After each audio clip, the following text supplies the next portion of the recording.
Sebab di tiupannya itu ada ikatan. Ikatan itu yang bikin bunyi.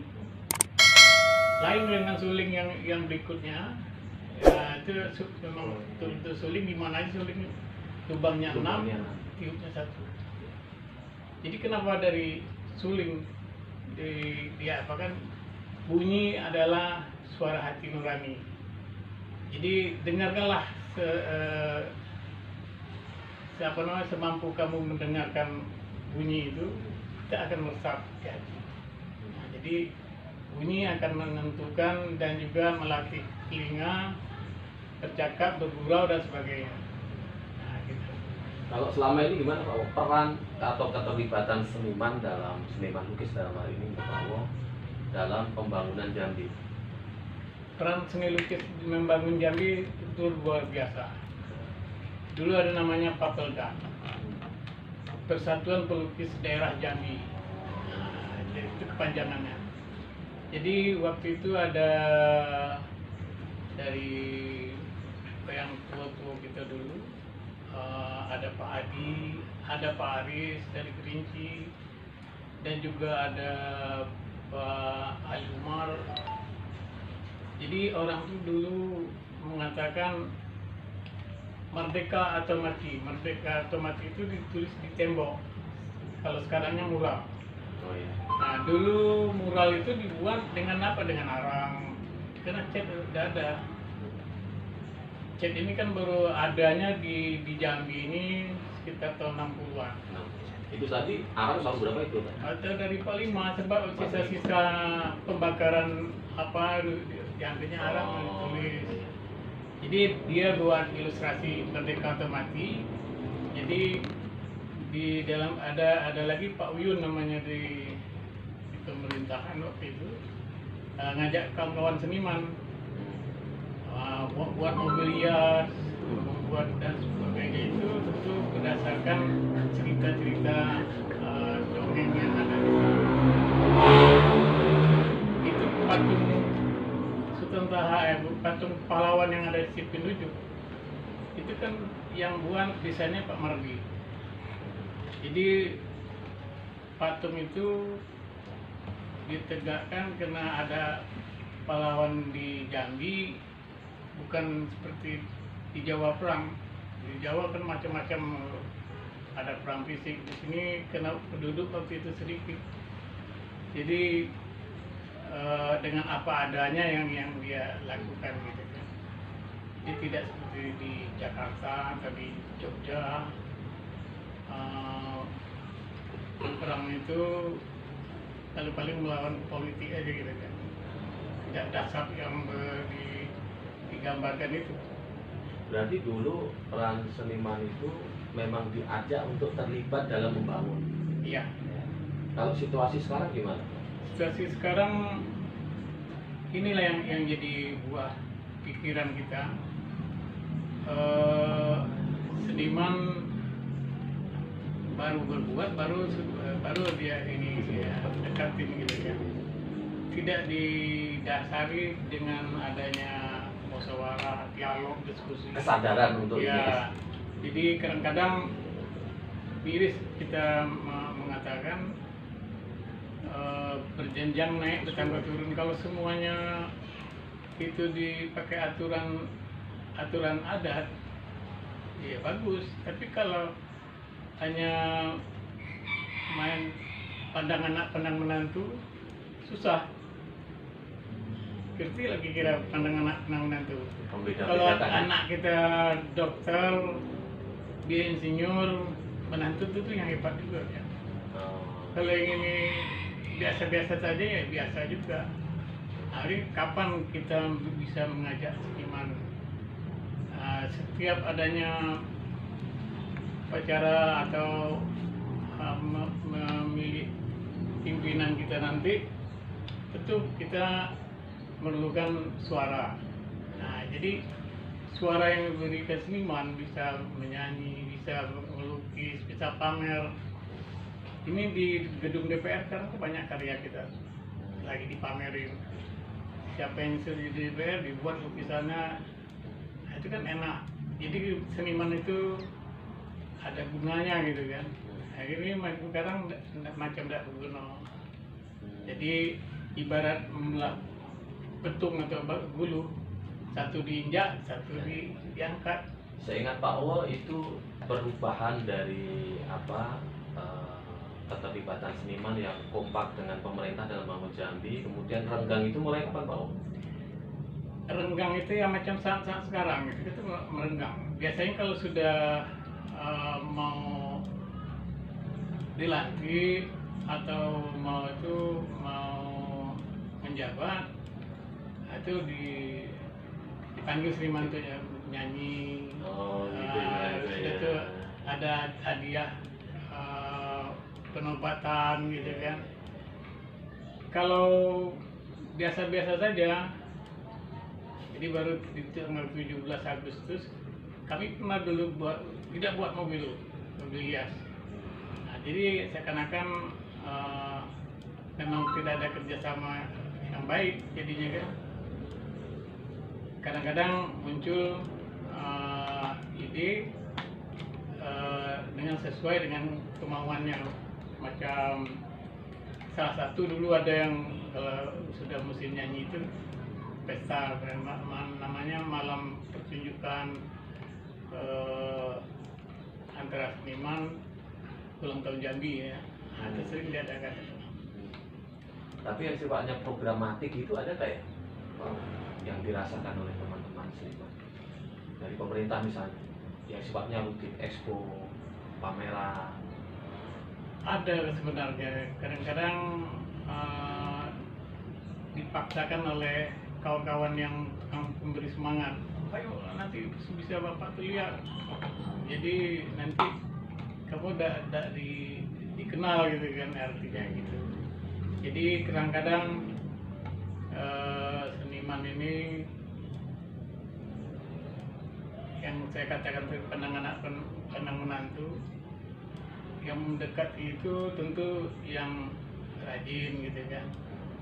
Tapi kalau yang punya konsep, nah ini yang penting kita naikkan ke atas. Jadi untuk gambar ini seperti Bu Hamka, seperti Haji Agus Salim, untuk apa kita buat? Tapi kita menghargai pejuangnya dia dulu, dari penderitaan dia di masjid di Kebayoran Baru gitu kan. Hamka adalah seorang tokoh yang bisa dijadi panutan buya-buya yang sekarang. Terkadang ada lagi tokoh yang kita buat yang kurang mendapat perhatian dari dia, misalnya dari TB, PTK misalkan. Jadi kurang menyokong semangat. Kalau sudah naik ke atas, kadang-kadang kita lupa, seniman itu dilupakan gitu. Jadi bagaimana seniman bisa mau maju? Ya tentu perlu ada koordinasi yang baik. Ya minum. Iya. Pak Wo, itu Iya. kalau namanya? Mas, nanti kalau nanya, Mas sekali-sekali di sini Mas. Oh gitu. Kemudian kita mulai lagi nih. Kalau tadi kita sudah bicara tentang suasana atau situasi dunia seniman, ini sekarang kita mau ngomong tentang kira-kira kritik dan usulan.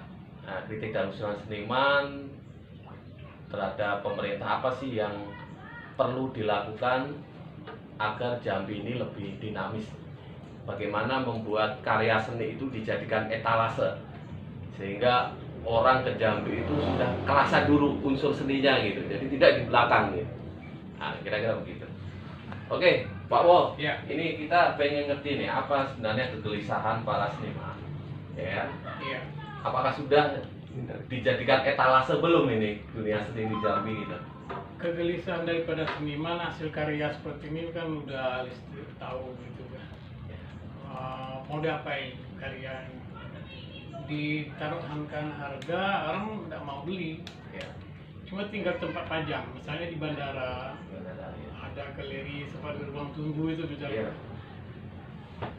kita suruh seniman buat gambar itu tidak usah besar supaya bisa ditenteng, tidak usah seperti baliho gitu kan. Idealis boleh, tapi istilahnya membawa nama Jambi. Nah, nama Jambi tentu petata, petitih, adat istiadat itu kan banyak mau divisualkan. Jadi bisa saja kita jual kulu atau tanja atau ikat kepala. Nah, itu penting, sudah dibangun oleh gubernur kan Pak Polri. Ada tanja itu bisa dijual. Tidak hanya lukisan, tapi juga ada ruang pamer itu di bandara itu memberikan pengantar budaya kita. Nuansa galerinya itu muncul di iya. situ ya. Sudah itu di sekolah-sekolah. Ada satu sanggar jaga, kalau di misalnya gurunya di situ guru kesenian tari, sanggar tari. Kalau di SMA misalnya ada ruangan sanggar lukis atau sanggar gambar tadi. Kalau menggambar itu ada dua macam, ada menggambar mencontoh, ada menggambar dari inspirasi kita sendiri. Tidak ada dari orang lain, tapi kita ada seperti ini. Ini murni lukisan. Kalau ini gambar gambar yang kita tokohkan punya Buya Hamka, yang satu lagi ada juga kan, tapi beda. Tapi orang tahu itu Buya Hamka. Ada lagi lukisan murni seperti itu tadi yang saya katakan ada semangko sama timun. Itu inilah satu-satunya yang ada dari daerah kita, punya tata TV, punya cerita adat gitu kan. Jadi dengan adanya wadah, di sekolah ada sanggar, di bendara ada sanggar, atau di terminal yang di Tanggurajo itu bagus ada galeri. Nah, makanya saya mau membuat kecil-kecilan supaya kalau kita ke rumah Pak Polri ada galeri. Ada galeri. Iya. Iya. Yang saat ini dianggap senior, tapi nanti kan ada lagi yang lain senior lagi kan, kan akan lebih mudah. Ada lomba misalnya ke tingkat nasional, betul-betul kita pilih itu jangan yang dibantu. Anak-anak kita kan pernah juga juara, ada buku dari Jambi itu pernah memenangkan tingkat nasional dan sampai tingkat dunia macam Edi Dharma. Sudah katakan gambarnya berkualitas, tentang karikatur itu gambar Edi Dharma atau yang gambar saya. Jadi tinggal kita bagaimana mengisi. Kalau membangun gedung baru tidak usah, jadi di mana ada galeri-galeri itu bisa kita dimanfaatkan. Misalnya rumah adat di lapangan gubernur itu apa itu? Sudah laku tertaruh. Nah, kalau dijadikan itu galeri atau di kota itu di Kota Baru kan ada balai adat. Balai adat itu kan tidak setiap saat dipakai. Ya, kapan ada acara pemerintah yang punya. Mestinya pemerintah memfasilitasi. Iya. Kalau dia bisa mengadakan kerjasama lebih bagus. Itu rumah adat yang di Palmerah dekat bandara itu ada rumah bangko, ada kelinci. Itu kan bagus. Jadi orang kan bisa lihat, jalan-jalan ke sana, melihat Sungai Batanghari yang dilukis gimana. Kalau landscape yang kita punya di Jambi tidak kalah dengan yang lain. So di Jambi ini biasanya dari zaman dulu tuh dengan orang lain itu menerima, welcome dengan masyarakat lain. Nah itu. Artinya kesimpulannya untuk Jambi, apakah sudah bisa dikatakan etalase seni untuk Jambi itu sudah berlangsung atau belum ini? Sudah dulu zamannya Pak Rahman Sayuti, zamannya Pak Jul. Tahun berapa itu?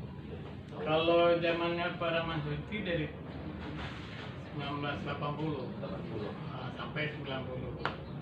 Nah, sudah itu 90-an zamannya Pak Jul, sudah itu zamannya HBA. Nah, ini hilang. Sekarang hilang. Tidak ada yang gerakan. Ketua SNI siapa yang nggak ada? Ketua Dewan Kesenian nggak ada. Tahun berapa sih? Tahun berapa itu? Sudah 5 tahun lah. 5 tahun terakhir. Iya, 5 tahun terakhir. Artinya 5 tahun terakhir ini dunia seni Jambi mengalami kemunduran berarti. Iya, dan pengurusannya ya, sebab kita tidak punya tanda. Kalau dulu kita dikasih oleh ketua ada kartu ASRI.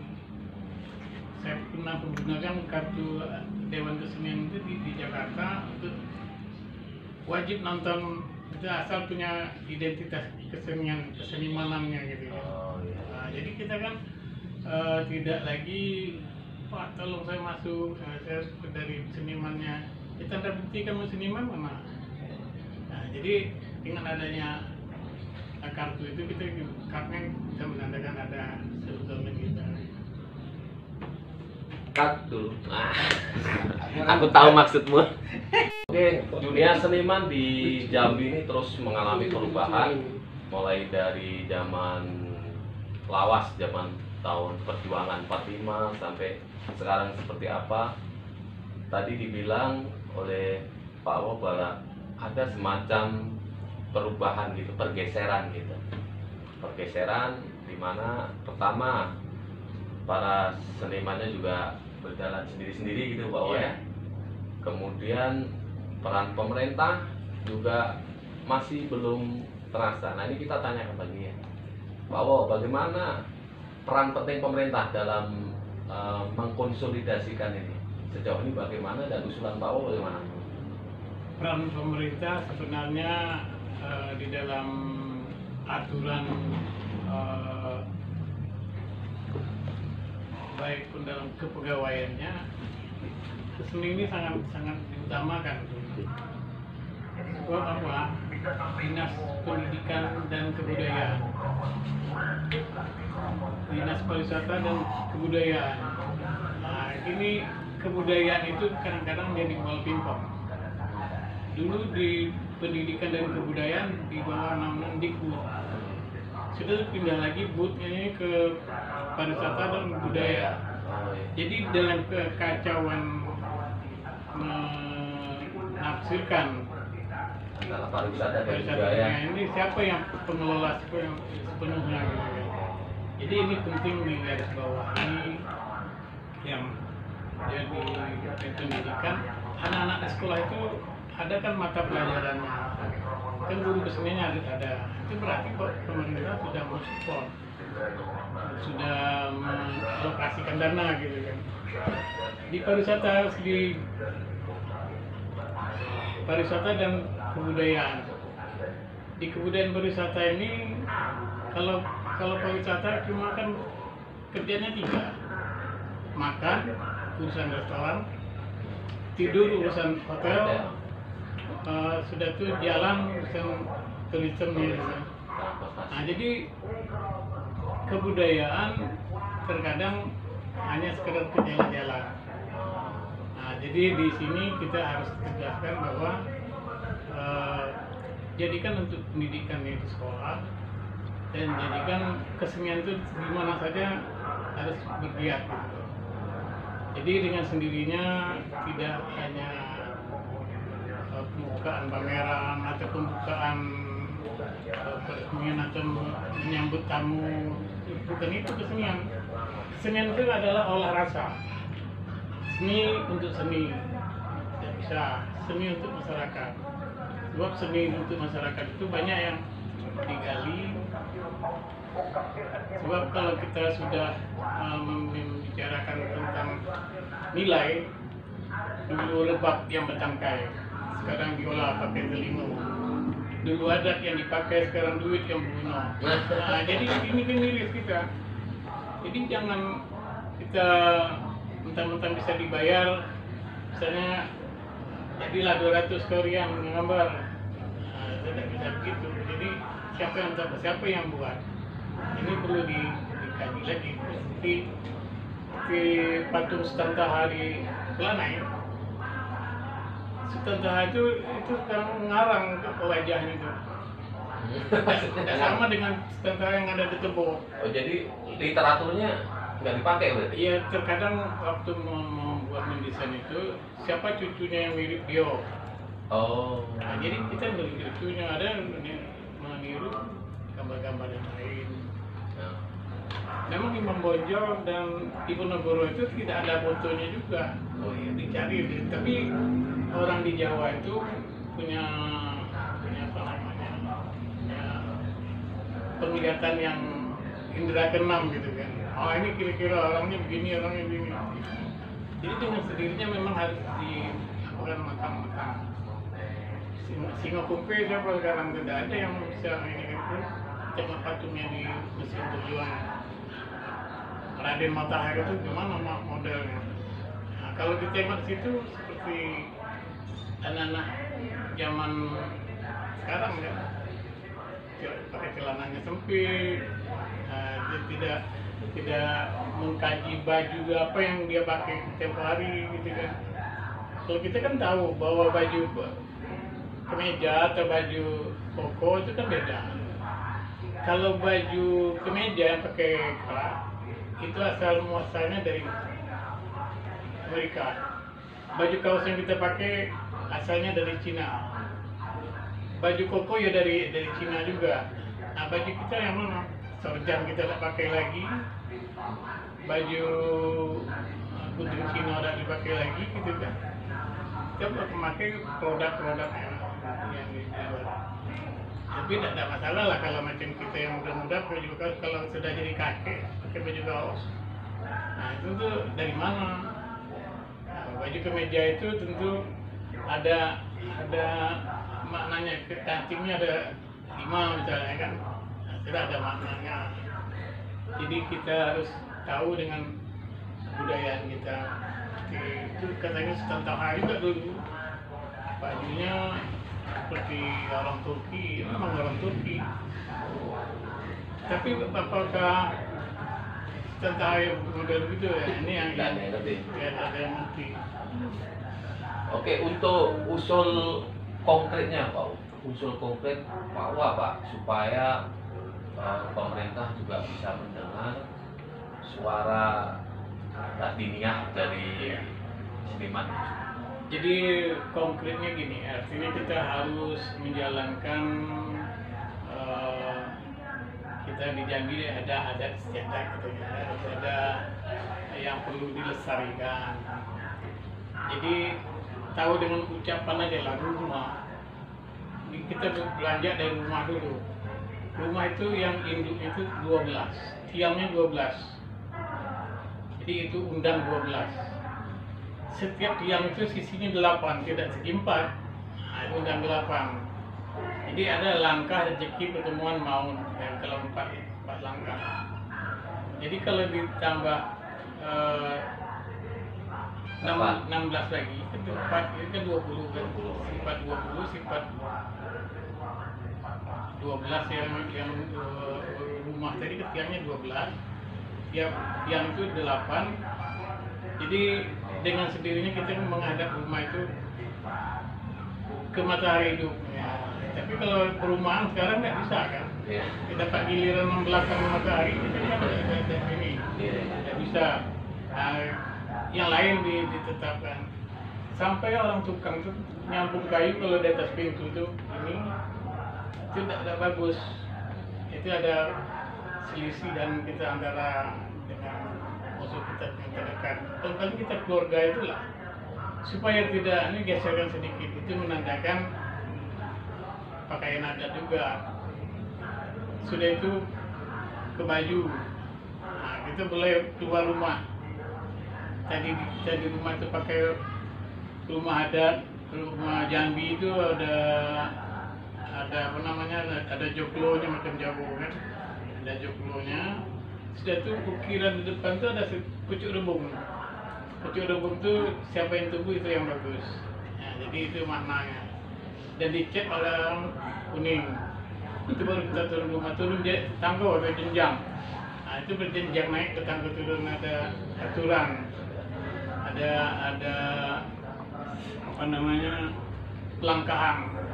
Nah, jadi dari kita berangkat ada jam-jam yang tertentu yang kita gunakan. Kalau kita berangkat jam 8 dari rumah, sepertinya kita banyak sial.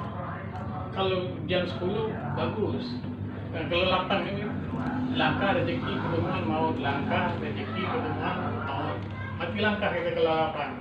Tapi kalau 10 langkah rezeki ketemuan maut, langkah rezeki ketemuan maut, langkah rezeki.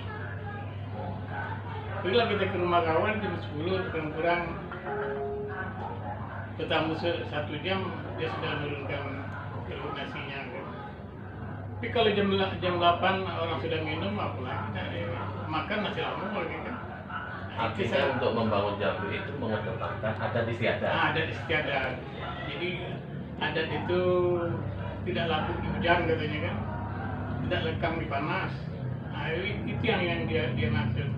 Kalau misalnya dari sisi adat kita kerjakan sudah tidak membelah bentuk itu tidak tijak satu diangkat satu, kita bersifat adil maksudnya. Kita itu sifat adil, jadi jangan tidak adil. Kalau misalnya kita bicarakan olahraga yang rasanya tidak adil,